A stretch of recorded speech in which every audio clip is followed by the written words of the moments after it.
മാതാപിതാക്കളെ ഭയമില്ല, പഠിപ്പിക്കുന്ന അധ്യാപകരെ ഭയമില്ല. വല്ലാത്ത ഒരു ലോകത്തിൽ ഇങ്ങനെ മുന്നോട്ട് പോവുകയാണ്.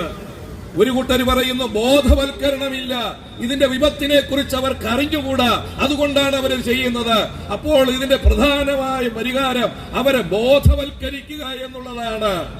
ഇന്ന് പകൽ ഞാനൊരു സത്യം ഇവിടെ നിന്ന് പറയട്ടെ. ഇവിടെയുള്ള തിരുവനന്തപുരത്തെ പ്രധാന ഒരു ആശുപത്രിയിലുള്ള ചില ഡോക്ടർമാർ, അവരെ എനിക്ക് വ്യക്തമായി അറിയാവുന്നത് കൊണ്ട് പറയട്ടെ. അവിടെ ഓർത്തോ ക്ലബുണ്ട്, കാർഡിയാക് ക്ലബുണ്ടെന്ന് പറഞ്ഞാൽ MBBS കഴിഞ്ഞ് PG പഠിച്ച ഡോക്ടർമാരായി മാറിയവർക്കുള്ള ക്ലബ്ബുകളുണ്ട്. അവരിങ്ങനെ വല്ലപ്പോഴും ഒരിക്കൽ ഒരുമിച്ച് കൂടാറുണ്ട്. അതിനകത്ത് പങ്കെടുക്കുന്ന പലരും എന്നോട് പറയുന്നത് അവരൊരുമിച്ച് കൂടുന്നത് എന്തിനാണെന്നറിയാമോ? വെള്ളമടിക്കാനാണ്, മദ്യം ഉപയോഗിക്കാനാണ്.